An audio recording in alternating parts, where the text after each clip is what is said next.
Laksamana pertama juga dalam pelayaran modern, ya, dan juga mungkin kalau kemarin ada daftar 100 perempuan paling berpengaruh dunia, saya menominasikan beliau nih.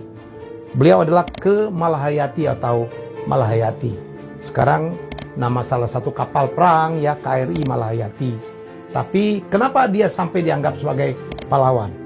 Luar biasa. Jadi Malahayati ini adalah pejuang Aceh, ya, lahir tahun 1550 di Aceh Besar, yang waktu itu merupakan wilayah dari Kesultanan Aceh, ya. Dan ini luar biasa. Ayahnya Laksmana, namanya Mahmud Syah, kakeknya Laksmana. Laksmana itu panglima perang di laut, ya, panglima angkatan laut. Kakeknya Muhammad Said Shah, ya, yang juga Laksmana. Nah, Muhammad Said Shah ini adalah putra dari Sultan Aceh, namanya Sultan Salahuddin Shah, yang merintah dari 1530 sampai 1539 Masehi, memerintah Kesultanan Aceh. Suaminya pun Zainal Abidin, ya, dari Malahayati, juga adalah seorang Laksmana.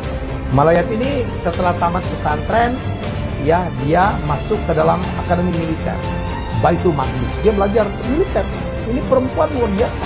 Perempuan belajar militer, dan kemudian dia bekerja sebagai kepala barisan pengawal istana, ya, dan kemudian juga menjadi panglima rahasia dan panglima atau pemimpin protokol dari kesultanan, ya, sampai suatu hari Aceh diserang oleh Portugis, dan Portugis pada pertengahan atau awal-awal abad ke-16 itu baru saja menundukkan Melaka. Melaka sama Aceh dekat banget, ya, dan kemudian Portugis itu bermaksud untuk menyerang Aceh, dan suaminya sebagai panglima, sebagai Laksmana, pergi perang, dan akhirnya berperanglah Aceh melawan Portugis. Menang sebenarnya Aceh, tetapi yang korban banyak banget. 1000 orang tentara gugur, termasuk Zainal Abidin yang merupakan Laksamana, yang merupakan suami dari Malahayati. Oi, marah Malahayati, ya. Suaminya sudah terbunuh. Setelah suaminya terbunuh, akhirnya Malahayati mengumpulkan, ya, para janda-janda yang suaminya meninggal, wafat, gugur dalam perang. Ya, ada lebih 2000 orang, termasuk ada beberapa gadis juga. Dia membuat pasukan perempuan, namanya Inong Bali. Inong Bali itu adalah pasukan para janda. Ya, dia pimpin itu janda-janda yang suaminya gugur dalam perang, dan waktu itu, ya, dia bertempur melawan pasukan Belanda yang juga mau menguasai Aceh, dan terjadilah pertempuran yang dahsyat banget. Dan apa yang terjadi? Luar biasa loh, ya. Malahayati menang, dan Malahayati bisa menewaskan pemimpin dari pasukan Belanda, yaitu Cornelis de Houtman. Tewas tuh, ditusuk oleh rencongnya Malahayati. Dan kemudian Malahayati juga berhasil melawan adik dari Cornelis yang juga ikut berperang, yang bernama Frederick de Houtman, yang merupakan wakil komandan. Ditangkap, dibawa ke istana, dipenjara di Aceh. Dan sejak itu Malahayati menjadi seorang laksamana perang yang luar biasa, menjaga dari istana Kesultanan Aceh dari kemungkinan perang. Karena waktu itu orang-orang Eropa memang berdatangan ke Nusantara untuk mencari rempah, ya, untuk mencari rempah di Maluku.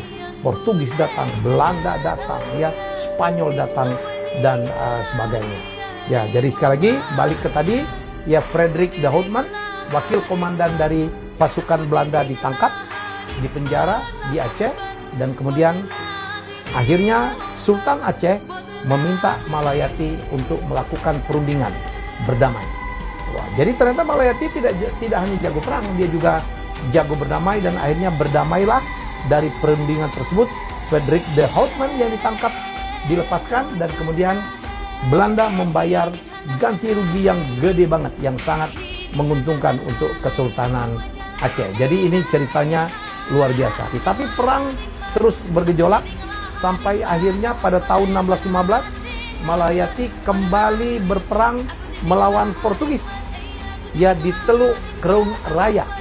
Dan disinilah Malayati kemudian gugur ya di tangan pimpinan oleh pasukan Portugis yang bernama Alfonso de Castro, dan kemudian Malayati dikebumikan di Lamreh, Krung Raya, Aceh. Dan berapa tahun yang lalu, sekitar tahun 2017, Malayati resmi dianggap sebagai pahlawan nasional. Dan perjuangannya saya pikir luar biasa. Bayangkan seorang perempuan ya bisa memimpin perang, suaminya aja gugur ya dalam peperangan, dan ternyata dia memimpin lebih hebat saya pikir dari suaminya.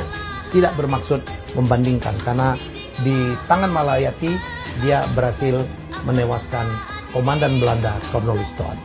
Apa yang bisa kita simpulkan dari cerita ini, bahwa kita harus mengakui bahwa namanya keberanian itu tidak hanya milik pria, perempuan pun, dan ini sangat membanggakan. Seorang perempuan dari Aceh. Aceh itu apa pahlawan wanitanya, perempuannya banyak banget ya. Mungkin Bayu tahu ya. Ada Cut Nyadin, ada Cut Mutia, banyak banget. Kalau nggak salah ada puluhan nama tuh. Jadi perempuan-perempuan Aceh yang berjuang ya dalam melakukan perlawanan terhadap Belanda. Oleh karena itu nggak salah kalau mengatakan bahwa Aceh itu tidak pernah takluk ya. Dan dalam perjuangan itu ternyata banyak sekali andil dari banyak sekali perempuan.